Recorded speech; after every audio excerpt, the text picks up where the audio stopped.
Men on the march, but not against the enemy. These men are prisoners of war, American soldiers who have been captured by the enemy, now being marched back to a prison camp.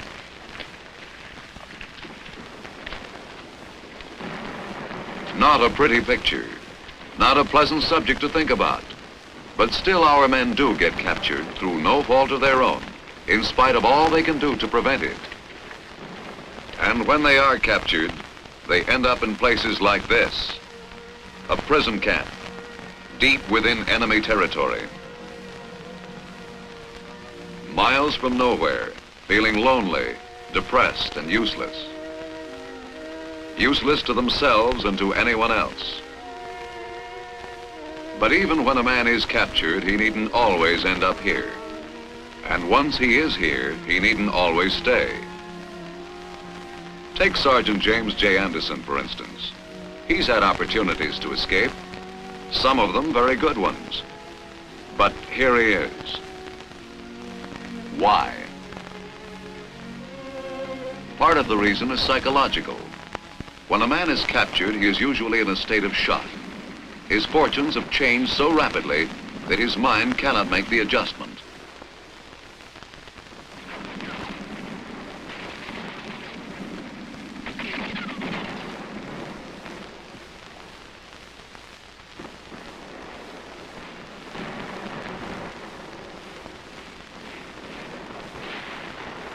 One minute he was fighting the enemy.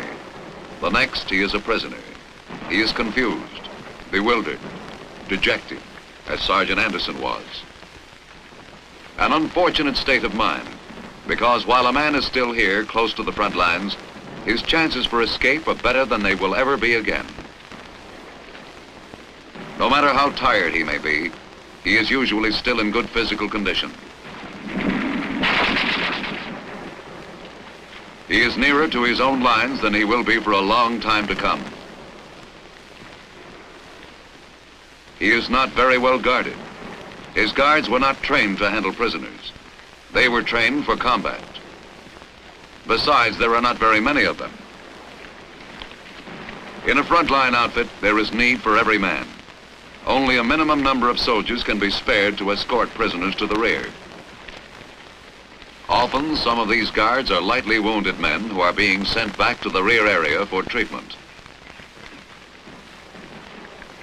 If the odds are ever in favor of the prisoner, it is here, in the midst of frontline area confusion, where everyone, including the guards, is forced to consider his own safety first.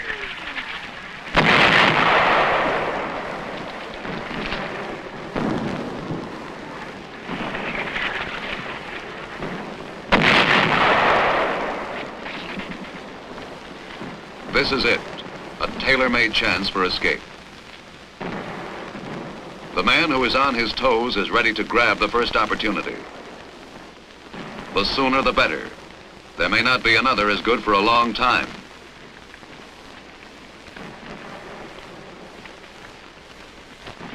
There are always chances for the prisoner who has resolved to escape and is looking for the right moment. The difficulty is that only a few men are psychologically prepared to take advantage of these opportunities when they present themselves. Only a very few. Unfortunately, Sergeant Anderson was not one of them. Looking back, I can remember other opportunities which I might have seized as well as the next man. There was that sergeant from C Company who was next to me on the march. He was a smart cookie. Stretch out the column. Stretch it out. Stretch out. He really had it figured. As we approached a curve in the road, he got us to stretch out the column because he knew this would momentarily put him out of sight of the rear guards as we went around the curve. When the time came, he knew what to do.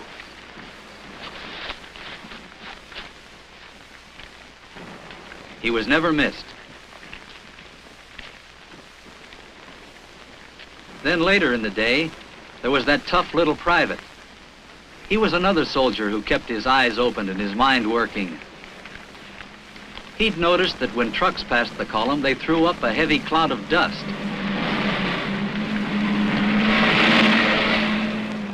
To most of the men, the dust was just another annoyance, choking up your lungs and getting in your eyes. To this soldier, it meant something else. Wish me luck.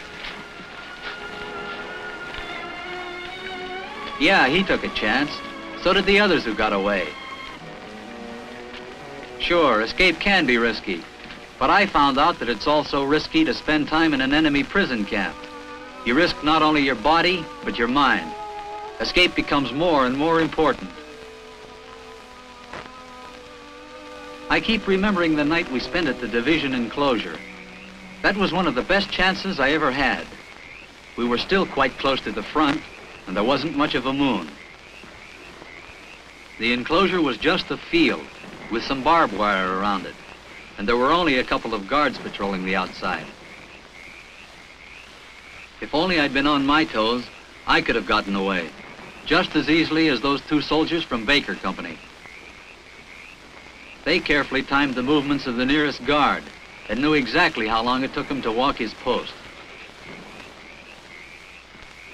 At the right moment, they took off.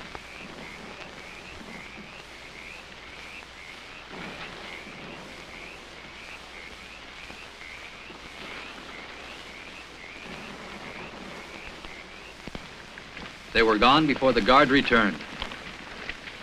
Did they get back? Probably. We were still only a few miles from our own lines. But Sergeant Anderson was still there the next morning when the trucks came for them. So were two other men from his unit, Smitty and Tex. Transportation. Yeah, looks like we ride. That's right, transportation. But it only meant that they would now be moving much faster to the rear. Every man who is a prisoner has thoughts of escape. Getting on the trucks, they began to realize that from here on, escape would be much tougher. And they were right about that. From now on, they would be in the hands of military police, who were specially trained for guarding prisoners. Escape would be tougher, yes, but never impossible. Remember that the further a prisoner is moved from the combat zone, the more difficult it will be to work back to his own lines. He must keep his eyes and ears open and stay alert. He must not give up hope, because there is always the chance that something will turn up at the most unexpected moment. That something may happen which will provide the opportunity. Hey, look!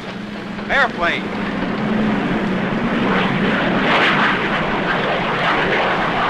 Yeah. They're ours. That's what's worrying me. How come? We're riding in enemy trucks in enemy territory. Oh, yeah. I only hope they don't see us.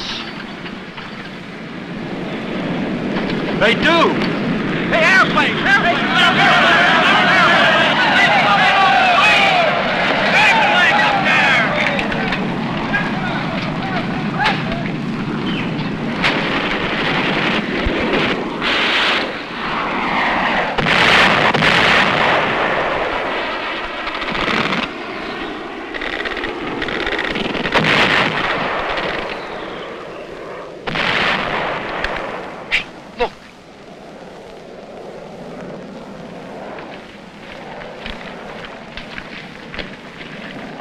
I'm going with him. At ease. Huh? Buteg.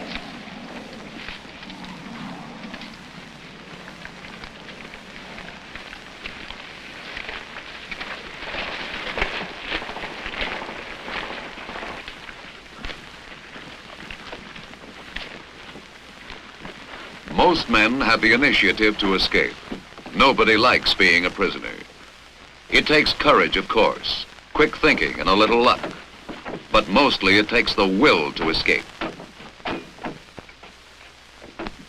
That's what that corporal in the boxcar had. This train ride looked like the last lap. The men sensed that the next stop would be their permanent home, a prison camp, and they could feel the miles piling up behind. putting more and more distance between them and their own lives. Most of them were feeling pretty gloomy. But one man was thinking of other things, more constructive things. Do you suppose we can get these guys to bunch around that wire fence and sort of kibitz over the card game? They won't understand that game. That's some Do foreign... they have to understand it to watch it? I don't get it. Well, if you can manage to get him over there by that partition and sort of keep him in between those guards and myself,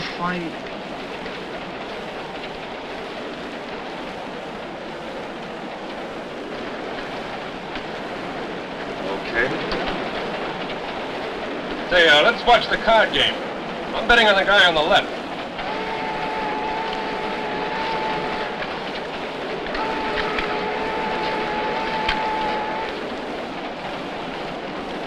Well, I can't understand that game. Sure you can.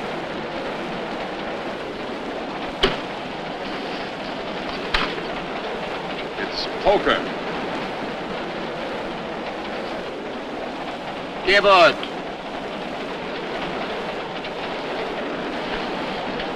Guess it makes him nervous. They can't stand a little kibitzing.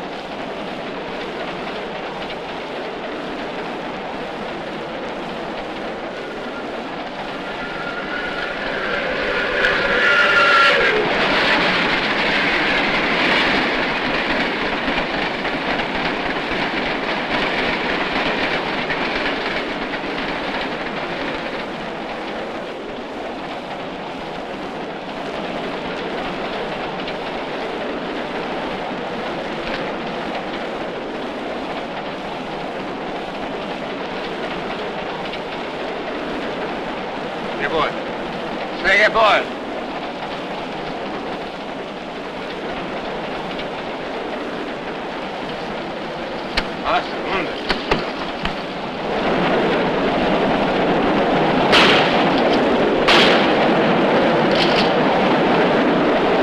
Yes, the corporal even chose the correct side of the car so he wouldn't land in front of an approaching train, and to also make it more difficult for the guard to fire at him. Initiative and determination. That's what it takes. But what about Sergeant Anderson? Sometimes it's hard to remember how long I've been here. Those guys that made their escape, they must be back in the States by now, eating steak and ice cream and sleeping in beds with clean white sheets. Well, this is hardly a place I'd choose for a vacation.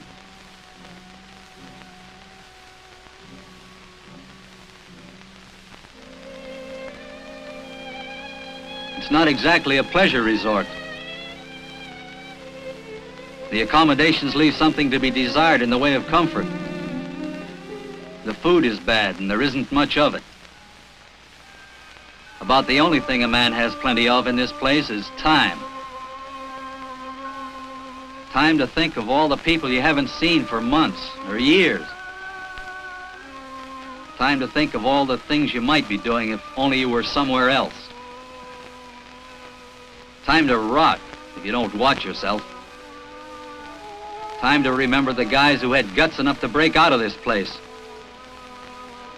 And there were some who did. Fred Wilson was one. His plan was so simple that the guards are probably still trying to figure out what happened. He simply waited until a work gang had been formed, and when the guard's back was turned, he joined in with the other men.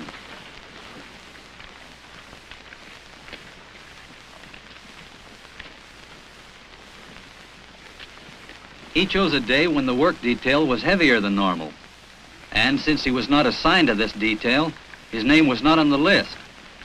He was careful to make his move after the roster had been checked, because he knew each man had to be accounted for. In that way, he was able to get outside the gates without being listed on the roster.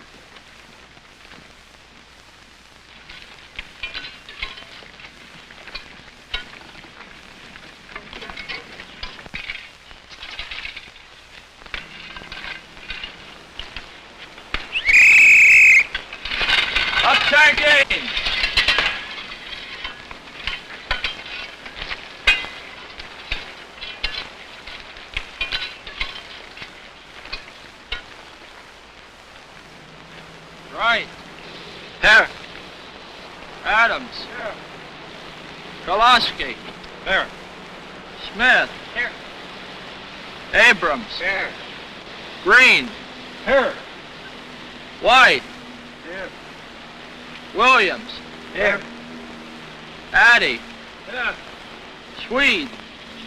It was customary for a roll call and a head count to be taken by the guards at the end of a day's work. When each man on the list was accounted for, they were ready to march the detail back to the PW compound for the night. Roar in. Boss, front.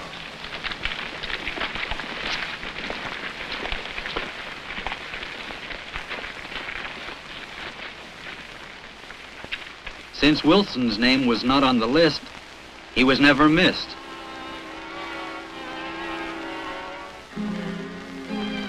Then there were the surveyors. That's the name everybody remembers those three fellows by. They really had a lot of guts and even more imagination. Somehow they managed to get a hold of an engineer's tape, a sledge, and some wooden stakes. With these, they set to work measuring out a center line for a road.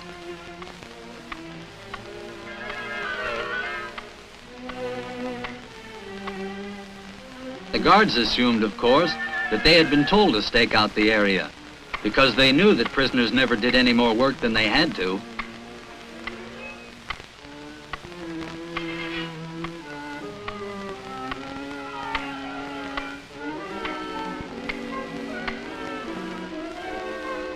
A fantastic plan, maybe, but it seemed to be going well while they were still inside the compound.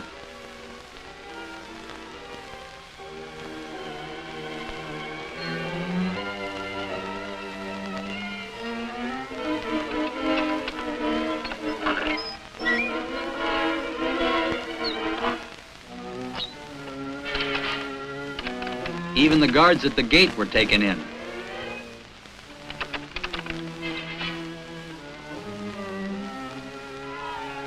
There was one, however, who did seem a little suspicious. That was their most anxious moment. But by keeping their heads and not getting rattled, they were able to keep right on going.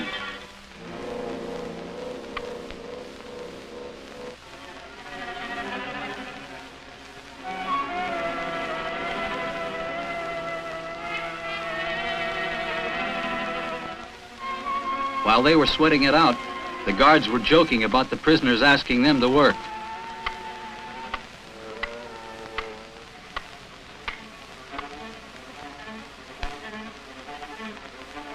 But it was no joke to the guards later, when they began to realize what had really happened.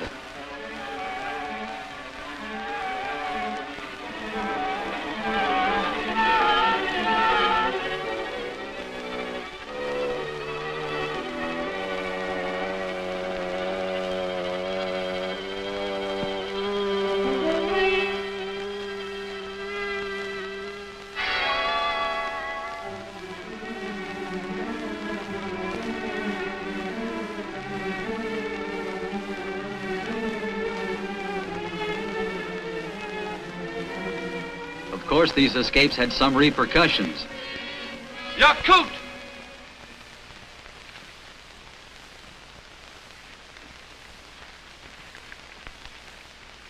Agnes, Addis. Cigarette? Please. I hope you men find our camp reasonably comfortable. Yes?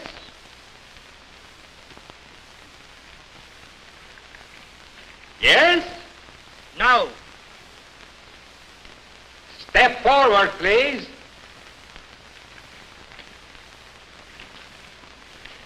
What is the complaint? We need more chow. Chow? What is this? Grub, eat, food. Oh, yes, of course. Your American expressions are so droll. Please make arrangements for more, chow. Any other complaints? Step forward, please. I need a new pair of shoes, sir. yes. I'm sure we can do something about that. His name, please.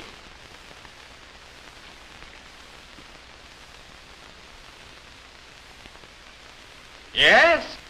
I think your men have been intercepting our Red Cross food packages, sir. Oh? I think you are mistaken. But I shall certainly look into the matter. Any other men? I need more straw for my mattress. Straw? How many men need more straw? It will be arranged. More straw for these men.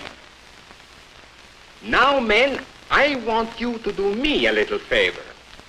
As you know, recently, several of your men have escaped. That is not good. Not good for me, possibly not good for you. Such occurrences may suggest to my superiors that my discipline is too lax. In fact, they might even decide to replace me. We would not want that, would we?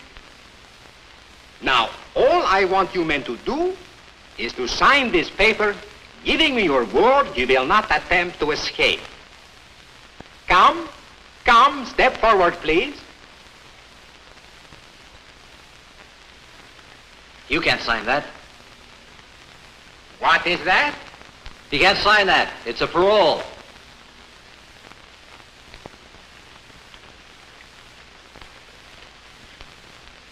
And why can't he sign it? It's against our regulations. But you happen to be under our regulations now. That doesn't matter, sir. You can't force a man to do something that's against the regulations of his own country. Is that so? Not legally. Not according to the Geneva Convention.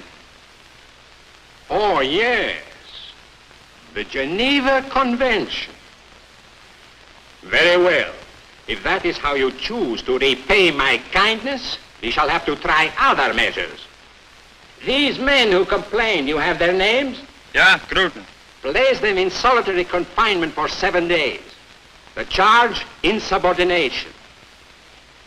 Oh, yes, and include the sergeant who quotes the Geneva Convention. As for the others, put them on bread and water for 3 days. It so happens, Sergeant, we are not at Geneva.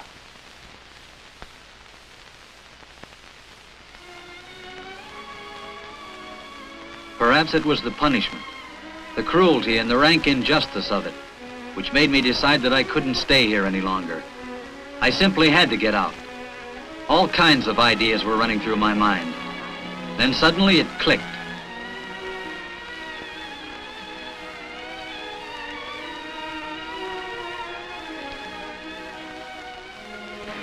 That's it. A ladder.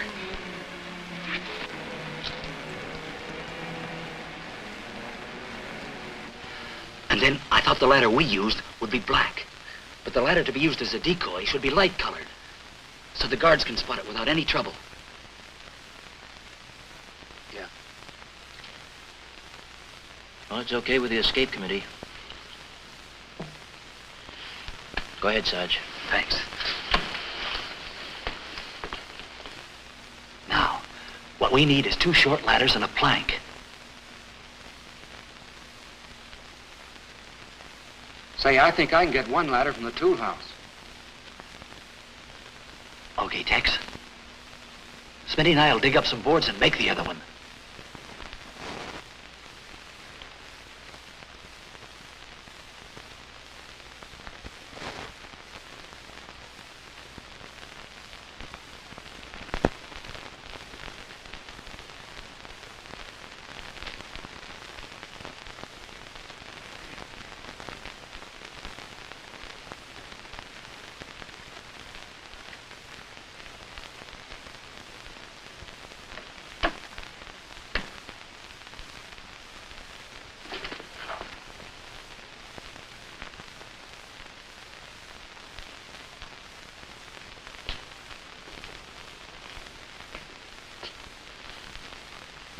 See this?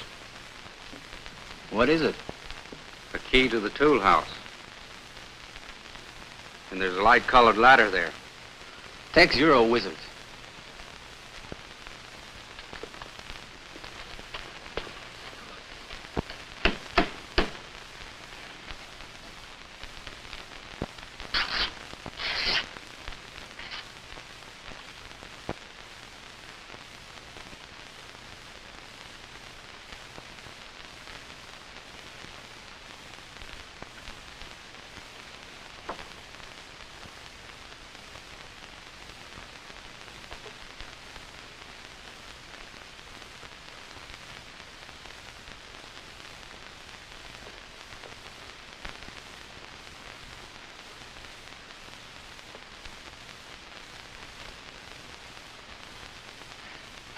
I can shove back to fall down so the guards can't tell where we go over the fence. But what are we going to do with that plank? I've got that figured. We'll tie a rope to the far end and pull it from the other side when we get out. Yeah, that'll get rid of it. That'll work fine. All right, Sarge, let's go over those points again. Well, we save up all the food we can. Once we're out, we travel by night. Hide and rest during the day. That's right. Unless you get hold of civilian clothes, then you can travel by day, posing as natives. In that case, you'll need forged identification papers. We'll fix them up for you before you leave. Fine. Then once across the border, we contact the American Consulate General. And don't forget, don't talk to anyone about the details of your escape. Save those for the army attaché or the intelligence officers. Talking to unauthorized persons could hurt chances of escape for others. I've got you.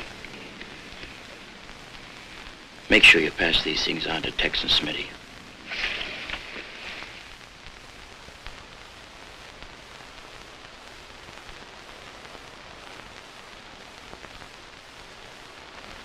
What's the matter? Aren't you hungry? I'm saving up for a rainy day. Yeah? You won't have long to wait around here. That's what I figure.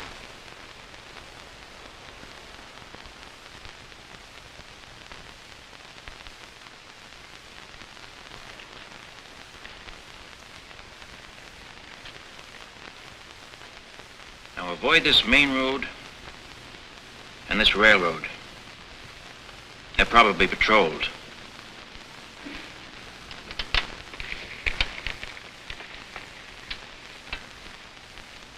You better go around the cities. They're too dangerous. Okay. And whatever you do, don't accept a lift from anybody. The only people with vehicles in this country are on official business. We'll remember. I guess that's all. Here are your papers. Thanks. Don't use them unless you have to. We won't. Remember, everything is set to start at 2200 hours sharp. After that, you're on your own. Right. Good luck.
Not yet.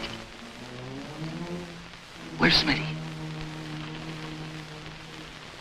He's ready. Hope Jones doesn't have any trouble with that ladder.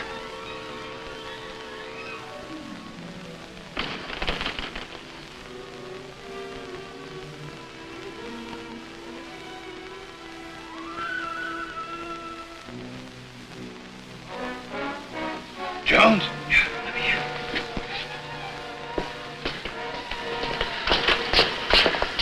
Ladder's up. Good.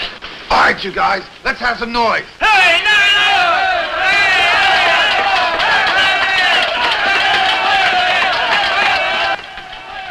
There. It started. Yeah.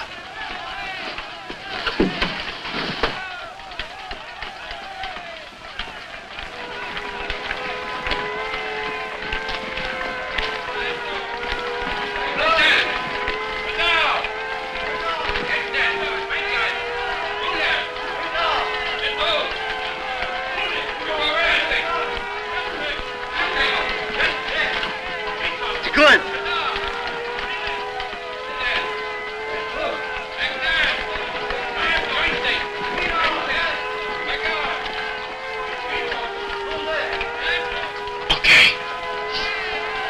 Okay, let's go. We got it made.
Well, what are we stopping for? A road. Well, let's get across. Can't. It's too straight here. Get down.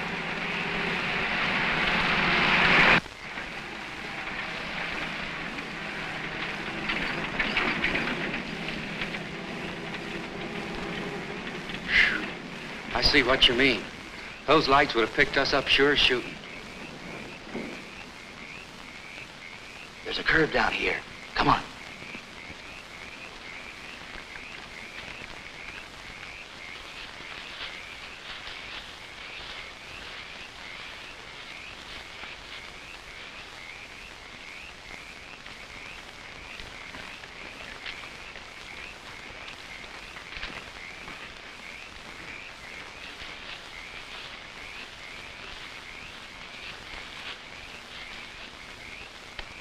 What's the matter? Shh.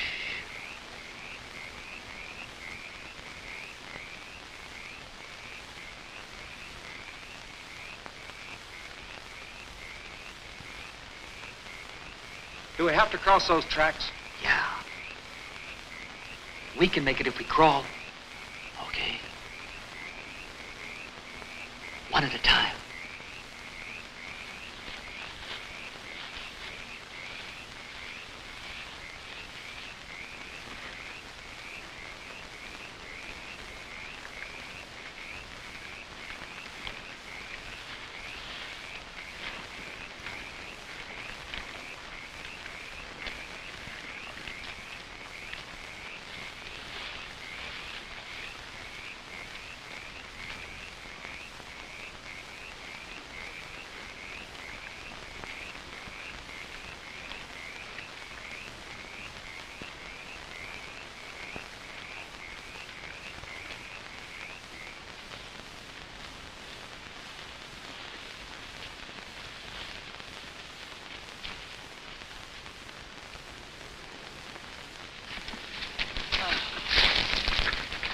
Boy, I'm bushed. Oh, me too. My dogs are killing me. Why don't we stop here for the day? Too dangerous. They'll be searching along the streams. Okay, just let me get my face wet. Don't drink that water. We'll find a spring somewhere. Don't worry.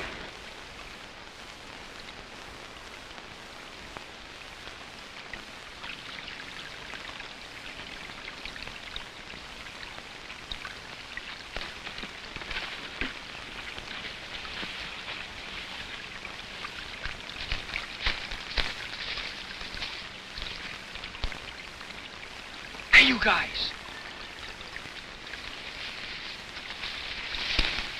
It's Smitty. Boy, you sure gave us a turn. Pretty good, huh? Yeah. You look just like a native. Here, put these on. Where'd you get them? Swiped them from a farm about a mile back.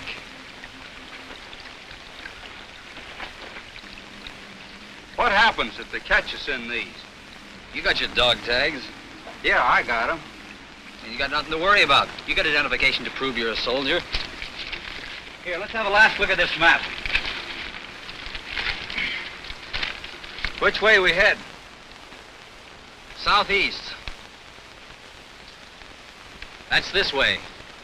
It's the general direction of this highway. Only we can't use the highway itself. We have to use the back roads and fields. Seems to me the river's our first objective. Yeah. And then we head for the mountains. Right. You got it memorized? Yeah. I can see it with my eyes closed.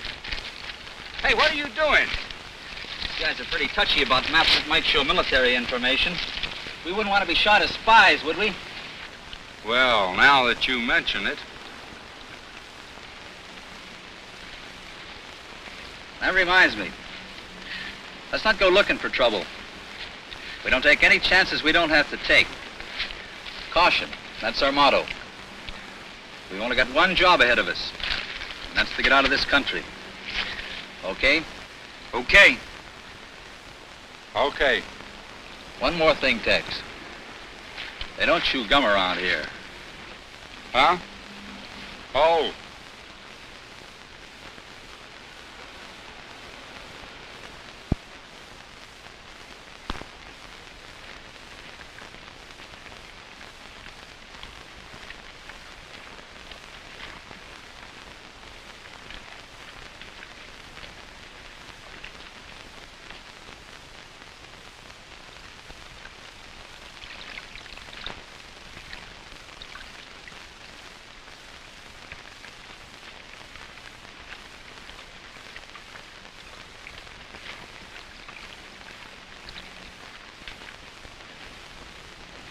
Good for the eyes. Good for the stomach, too.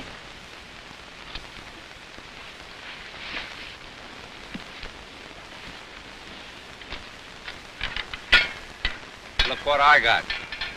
What are we going to do with them? These will give us an occupation. We can work on the roads. Tex, I think you got something there. And that way we can travel by day.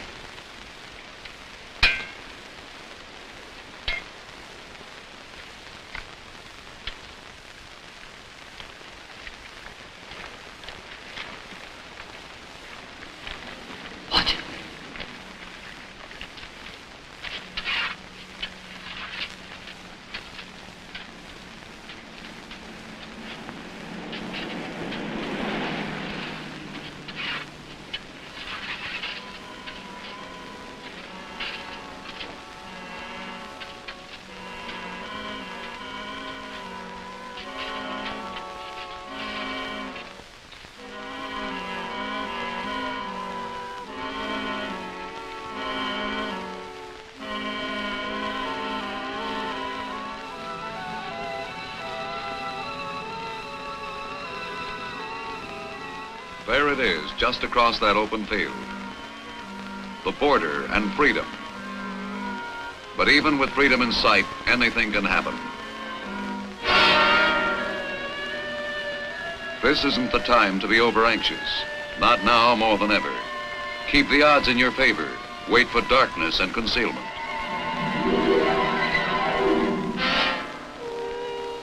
This is the moment every man taken prisoner hopes for. Freedom ahead for those who dare to make a try for it. Let's go!